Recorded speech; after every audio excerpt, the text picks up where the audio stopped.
Welcome to Mornings with Patricia. Happy Wednesday morning. Today I want to read from something called The Glorious Presence by Ernest Wood. And Ernest was he had made his home in India, it says, for almost 40 years. And he was later president and dean of the American Academy of Asian Studies in San Francisco, a graduate school in San Francisco. So he has a series of meditations on the different forms and the different directions.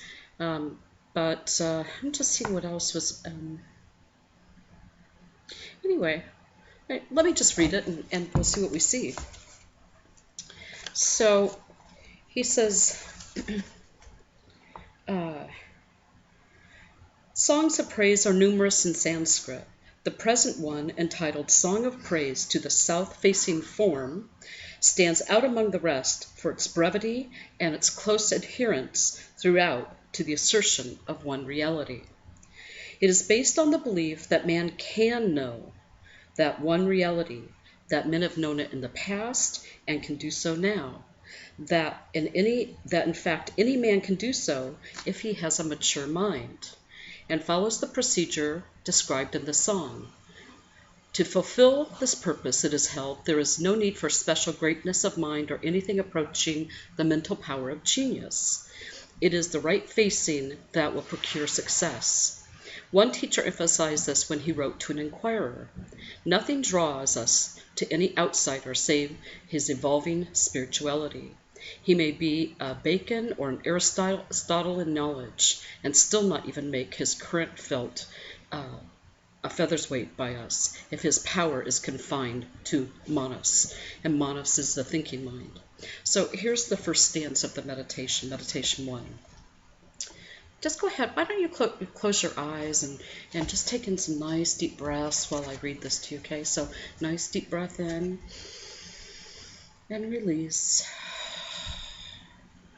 In and release. Okay, eyes closed. Devotion to that glorious presence, infinite instructor, who, seeing the universe as if outside, though it arose in himself through Maya, just as in a dream, or like a city being seen in the inner depths of a looking-glass, in the awakening discloses his own nature, than which there is no other. So this is based on the Hindu saying from the Upanishads that we are not in the universe is in us. I think I know I've showed this at Sacred Space, but there's an old Hindu tale, and I'll just do a very short version of this. An old Hindu tale that says once there was a king in a court with all of his attendees, and he fell asleep. And when he fell asleep, he began to dream that he was a very poor man. And he lived his whole life, as a poor man. And then all of a sudden, he awoke. And he's like, wait, I'm the king? And he couldn't believe it. And they said, yes, sir, you've always been the king. You haven't been anywhere. You've just been asleep. So this is what, in Hindu tradition, they talk about, that we forget who we really are because we're actually sleeping. And when we awaken from that dream, we remember that, we are the sovereign. We are the king and queen. We are the most high already. And we've just been dreaming it. And the universe is within us. We're not anywhere. Everything is within us. So devotion to that glorious presence, infinite instructor. So devotion to the glorious presence within us, right? The infinite instructor, the one who has no beginning or end. There's no Patricia, never has been, never will be. And it's part of the dream. Whoever you are, as the persona, is part of the dream. But the one that is always present is the glorious presence. And it is the infinite instructor. I just love that. That is just amazing. The infinite instructor, one who can teach itself, right? And is always being taught. Can you imagine that, being your own teacher? Now think about that for a minute, because this is really pivotal in understanding this. When you are your own teacher, and you understand that you're your own teacher, you stop looking outside yourself for everything. And it doesn't mean that, you don't appreciate the divine in other teachers, but know thyself, right? Know thyself. Get to know who you really are. The one, the glorious presence, who, seeing the universe as if outside, though it arose in himself, through who, seeing the universe as if outside, though it arose in himself. So if you think about this, you just look around you, right? And you think there's something out there. But really, it's the great mind thinking it. And it's all inside the great mind. This is very, very deep. People have studied this for ages. People have meditated on this. I think if you can get out of your mind and into your heart, you can feel it. I think for me, it's a feeling. So let's just do a little quick meditation. So close your eyes and just imagine that there is an elevator in your crown chakra, which is the top of your head. And so you and your awareness is just going to get in the elevator, and then you are going to push the button that begins with the letter H for heart. So nice deep breaths. Don't do this while you're driving. Going down through the third eye, down through the throat chakra, and the gates open at the heart chakra. And just let your awareness step out. And now open your eyes. Now you are going to feel and perceive from your heart. Right? And you might notice that as you do that, there's a feeling of understanding, perhaps, that you're the one, but you're never alone. The one encompasses the all. So it's kind of interesting. There is only one, but the one is so infinite that there is no being alone, right? And then just as through Maya, just as in a dream, or like a city being seen in the inner depths of a looking glass. Ooh. So Maya is the Hindu and Buddhist term for the dream. So they often say, that we're caught up in samsara, we're caught up in the world because of Maya, because of the illusion, because of the dream. And think about a city being seen in the inner depths of a looking glass. You're looking deep, deep, deep within. And in the awakening, discloses his own nature, that which there is no other.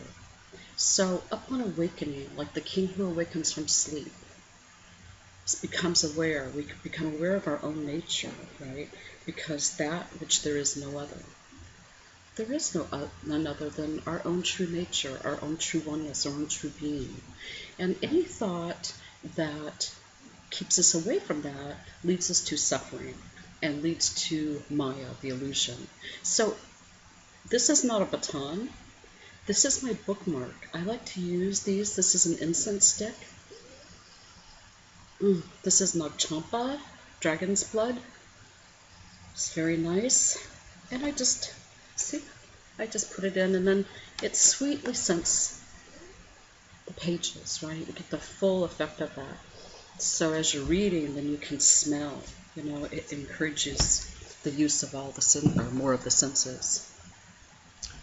So when I say Maya, when Wood says Maya, when any of the teachers say Maya, right? Any of the traditions say Maya. It's not saying that, how can I say this? Sri Aurobindo, who was a great Hindu teacher, said, this world is the illusion. The other side is the reality. The other side is the illusion. This is the reality. See, you get that yin and yang, that sort of polarity going on there. And it all can be the illusion. and the reality, because there is no there. This is why I say at Sacred Space, we've never left heaven. We are having an extended thought, an extended dream, and when we wake up, right, we have let go of physical form. However, you can wake up even in physical form.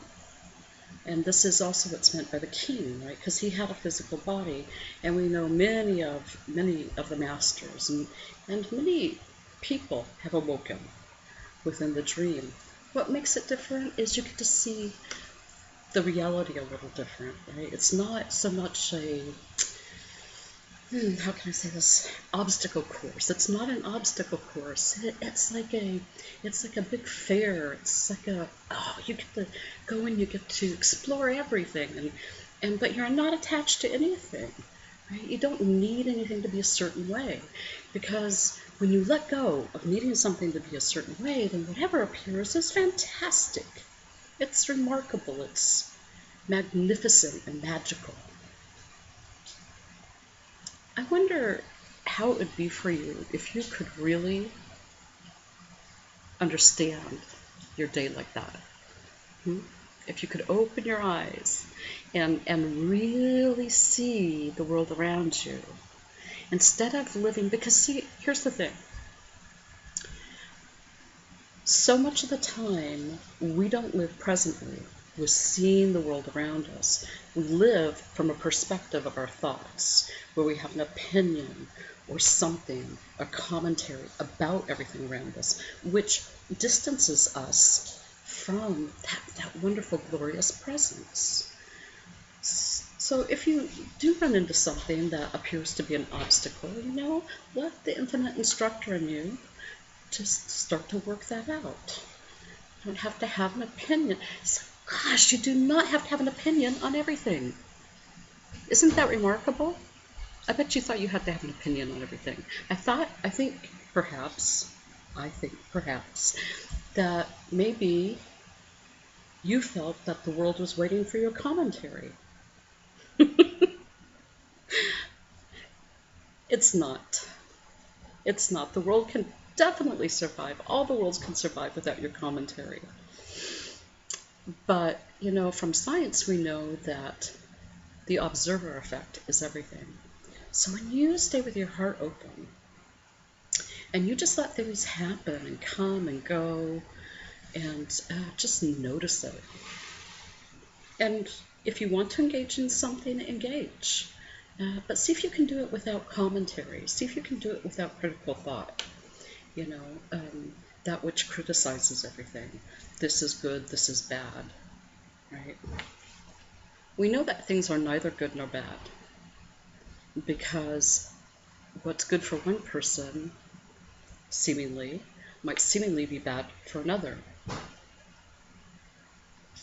So whatever it is devoid of any of those things other than what people bring to it. You see what I'm saying? So if you're allergic to wheat, right, you could say wheat is bad for you. Wheat is good for me. But wheat's just wheat. It's about you, and it's about your experience and your persona. So see what you can let go today. See what you can observe with your glorious presence. Your infinite instructor. All right. Thank you. I am going to guess you're going to have a very magical Wednesday. And 1, 2, 3. Oh my God, I love myself. And I love you. Glorious, glorious, glorious you. Eternal instructor you. Have a blessed day. Namaste. See you tomorrow.